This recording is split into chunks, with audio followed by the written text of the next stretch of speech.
Okay, B'ezrat Hashem, before 8 o'clock over here, the limud of Shulchan Aruch, Halachot Shabbat. So we started a very important. I want you to go, if possible, if you have time today. I don't know if you did it yesterday. It's kedai if you miss a day here. 2 days ago, we discussed the very important element of this Halachot of Shabbat. There are three. It was divided into three sections of.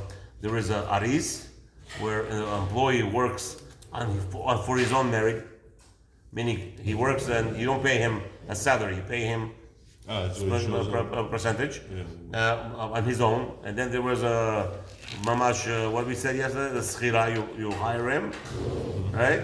You pay him wages. No, remind me, Tzaddik. You pay him wages. Okay. A yearly wage for the job. Okay. Oh, and then there is a contract. There is a contractual agreement. So you hire him for contractual agreement to finish the job. So okay, that's right. So he gets paid whenever he finishes. Then there is an hourly salary, and then there is a yarisut, which is obviously the more easier concept, where he works on his own and he collects from the percentage that you divide. And it's not partnership 100%, but yes, it's not a partnership with the item. It's a partnership of usage. It's like a usage rights. Basically, he comes to your field, we said, and he uses your field to plow, to grow whatever he wants after the production is out. Meaning, there's no commitment. Once he finishes, commission, commission based. It's maybe commission based. Productivity. Yeah. Based. But it's more because the only but over here but over here what happens is you're only giving him a land, and he has to do all the work. He has to plow land. No, I think over there also you have to provide him with seeds. So there is a commission. I would say that. Yeah. It's a commission based because the owner has to provide him the seeds. He does all the labor. Yeah, the landlord must provide the seeds. And the goy goes, the worker. It's a partnership. Yes, no, commission based. It's not real partnership. Because don't forget, the partnership is entitled you to the property. That's what the business is. Business partnerships for goy, he actually has to own the business with you. If you would sell it, you would get a percentage. Right. But over here, if you send your land, the guy who didn't work on the land, he ain't getting nothing. So it's more commission-based, not partnership. It's like a barbershop. The guy comes and rents a chair, and he gets a percentage, let's say, or whatever. Yeah. You're giving him like I don't want to go into because we're going to discuss all this. All this is going to be actually discussed. But we just wanted to give an update.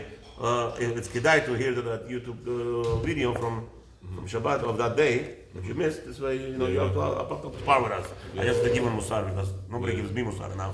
So I love to give musar so I could hear myself. Anyway, today is the 26th of the month of Tammuz. We're back in Shulchan Aruch. Today we're going to be discussing now Seif Katan. We're going to go into Mishnah Berurah. So what happened was that the Shulchan Aruch told us Lo yaskir adam mirchatz. So the bed house you're not allowed to rent to a goy for Shabbat. Okay? Not even Shabbat, the whole year. You can't sign a contract with a goy to give him a bathhouse. What's the problem? Ben shemanahu be'atzmo, או אפילו קנה וישב בו ונקרא שמו עליו. Now, what kind of bed house we're talking about? The problem Shulchan Aruch says, the bed house that is called on the Jew's name. Don't forget, in the olden days, as we already mentioned, people didn't have showers in their houses, everybody. So it was a wealthy proposition, very expensive thing, right? And even the toilet, the toilet takes away the number two from the house. The one that we have it today, who designed it actually? Who knows where the Gemara says it? Who designed the restrooms designed today? The whole idea of number two flush. Persians. It was a Persian design, the Gemara says. The bathrooms of Persians. The Gemara has a whole thing about the bathrooms of Persians, where they had a whole system of pipes taking out number two from your house, flushing out from that room. Until then, used to go on the hill. It used to go on not a hill, anywhere. Huh? They went on the hill and it slides down to the other side, and then all the dung goes there. Okay. I didn't know it was a hill, but yes, there was a special designated area of woods or whatever it was. There was a question of tzniut and the whole thing, right? That was the normal common practice. Where else people went? That's why a soldier was obligated, as a mitzvah deoraita actually, for a soldier to have a shovel. A shovel. And not just a soldier, anybody today, if you're going on a hiking, what are you a robot? You think you're not going to need a restroom?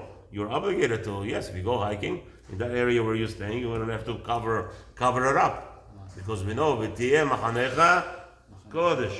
You have to have your sanctification of your area. If you have to go, doctor, I'm not going to hold you, but I'm enjoying you staying. Trust me. I love it, actually. Okay, anyway, so the rabbi says over here, now, what is called a Jew's bathhouse? So now, in olden days, a person would, in the middle of a city, actually, in the center of town, would create an element called banya. Everybody knows what banya is? Good stuff, right? The Russians, they go and they hit you in the back with a broom. Right? Huh? Sauna. Good. So, and it will be public. Now, done with the halachot of partnership on Shabbat? we didn't get, I mean, here it says the Dinei Maskil Sadeh Onurchat. Question is not partnership, we're talking about renting now. Oh, okay. So still, Let's not confuse. No, not still. We didn't even cover it yet. We just began. Okay. The discussion could be here for a couple of months. You're ready to, it's not 1, 2, 3. I'm not. It could be that there's some rabbis, most rabbis know better than me. They just go through 1, 2, 3. But we're here to learn together. Hopefully, it will be instilled in us. What is called a Jew's bathhouse? So right away, Mishnah Berurah Chafetz Chaim tells us it doesn't matter if he built it or he bought it. Once there is a shem, once the name comes out that this bathhouse is owned by a Jew, finita rabakamedia. Now there is a prohibition to rent it out or to go on Shabbat that he's going to be using it on Shabbat. So basically, if you rent it out, the choira. So what's the length? Rent it out for a whole year, rent it out for 1 week, rent it out for Shabbat only. The question is, the guy is collecting rent on Shabbat. People are going to think what? There's a chash of money going to the Jew. So right away there's an injection here. You guys don't have it. This is Ish Mazliach. So it says like this. Ish Mazliach adds the katav ha-kafachayim. So kafachayim adds to that. Shebabeit Yosef mashma da'afilu bebana ba'einin yashav. Ayen sham ve'efshar shegam ha-mishnah berurah kavanototochem. No, so what he says is like this. That Kafachayim says it's not clear to us what Chafetz Chaim means. It's not clear to us. What does that mean? The Jew built it. So if a Jew is a contractor, so now he hires a goy hires him to build a bathhouse. That's it. It's a Jew's bathhouse. So what's the shiloh here? Of course it belongs to the goy. So Kafachayim says I'm going to want to make it clear to you that Mishnah Berurah does not mean that if a Jew is a contractor merely enough. It has to be that the Jew built it and he occupied and he collected rent, and everybody knows it belongs to him, and Jew runs it. That's what it means over here. Even though technically speaking, if you just read the words of Mishnah Berurah, he is not clear, and Kafachayim comes and says that's what he meant. That's what he meant. Because Bet Yosef is, and that's a beautiful thing, out of this world, right? Good. Bet. So now we go to Siv Katan Bet. Everybody's there with your fingers? No, here. No, you don't have Mishmatz there. You have it there. I took a big one. I can't. It's hard for me to see the small. Well, you have to buy a few, and that's it. Yeah. That's it. It's not the guy said. It's time to. Yeah, of course. We're planning to learn here. Okay, bet. Thank you. Nobody else. Good one. So Siv Katan bet le'ena Yehudi. So what does this mean? Le'ena Yehudi. So the Rabbi explains. V'kol sheken le'Yisrael mumar. Le'ena Yehudi. Why did he say le'ena Yehudi? To teach you an element of. There's a concept of a Jew that does not observe Torah. Is Mechalel Shabbat Berabim. He has a laws of. You have no idea. He has a law of a goy. A Jew that is Mechalel Shabbat Berafaresia. If he touches your wine that's not mevushal, you have to spill out the wine. Must spill out the wine. You can't drink it. That's how far it went. So the rabbi is going to make the zerot. So he says the Israel Umar the over nami mishum lifnei ever odidem mechshol. So now the rabbi says if you rent it to a Jew who is Mecharel Shabbat, you're sinning twofold. One sin is Marita Ain, right? They might think that this Jew who is Mecharel Shabbat making money for you. But very important. I had an air conditioner broke on Shabbat. I go out, or air conditioner shut off, whatever it is. temperature. The children didn't say, "Oh, I wake up in the morning," or after Shabbat already. We notice the temperature set at 75, 78. It jumps by itself somehow. You never know. My kids think there's a ghost in the house that's changing the air conditioning, picking it up all the time. 78 all of a sudden. So I go out on Shabbat and I look. Excuse me, are you a Jew? You know how many Mechalel Shabbat live in my neighborhood? You have to ask him. If you're a Jew, can he come and turn on the air conditioner for you? Chas v'shalom. Chas v'shalom. So you have to ask him, excuse me, are you Jewish? Yes, Rabbi. I see people walking with the dogs, with their phones in their hands. Are you Jewish? I have to ask him, it doesn't matter. Yes, we're Jewish, but I'm not religious. I'll turn on the air conditioner for you. Chas v'shalom. Chas v'shalom. What's that? A Jew to be Mechalel Shabbat for you? So here the Chavetz Chaim says you have to be sure that even a Jew who's Mechalel Shabbat, you cannot rent it out to. Why? Because now you're over two things. One is Marita Ayin is making money for you on Shabbat. That people are going to think. And the second thing, you are trampling him to commit a sin and you paying for it. When I go to weddings, I go on the condition. First condition is it's not mixed. Okay? I make a reservation even. If they lie to me, many times people lie to me because they want, in my family specifically, because they want the rabbi to come. Rabbi Sofra came, Baruch Hashem. So now I make a reservation. So now what it means when you make a reservation by a Bukhari wedding? You have to come out with money, no? You have to come out with money. So now I come in there, they spend money on me. I ask the caterer, where's my mechitza? Oh, they didn't order the mechitza. There's no mechitza. I pick up my legs and I go. I don't stay, no chuppah, no shmumcha. There's no such a thing. Why I'm standing there by chuppah, it's not lefnei v'lo tifnei mechshol.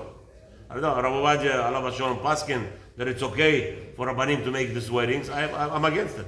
I'm against rabbis making a wedding if the wedding is mixed. Mechila mikvod kol Rabbanim that think it's okay, otherwise they're going to marry a Christian wedding. Let them have a Christian wedding, not a Jewish. It's not a Jewish wedding. It's the worst thing in the world. Now, if I go there and I gave money specifically, and there was no mechitza, I paid for the wedding. All the sins of the wedding go on my head. I came in once to the party, they promised me and everything was there. All of a sudden people started going crazy. Taking down the mechitza. That's the usual thing. I said, what? They say, Rabbi, what are you talking? What's chut? You have to. No, the problem was, I was already there. I started eating already. It's already after the chuppah. So they start screaming at me, who gave you permission to put, what are you telling us what to do here? I said, Habibi, I paid for the wedding. He tells me, what do you mean you paid for the wedding? I said, what do you mean? I gave it for the chair. I'm a partner here. You think I'm going to let you make a mixed wedding now? Finished. The whole wedding was without mixture. So if anybody plays with me, I'll turn off the music. I'm not playing games. Why you have to lie? If you tell me, that's why I don't go. So today is became like a zoo. Weddings became like a zoo. People don't care. What? So so any element, the Rabbi says here, Mishnah Berurah points out, any element that you are stumbling a Jew to do Avirah, you will pay for it. So therefore, don't rent it even to a non-religious Jew. Let the Hashem will continue tomorrow.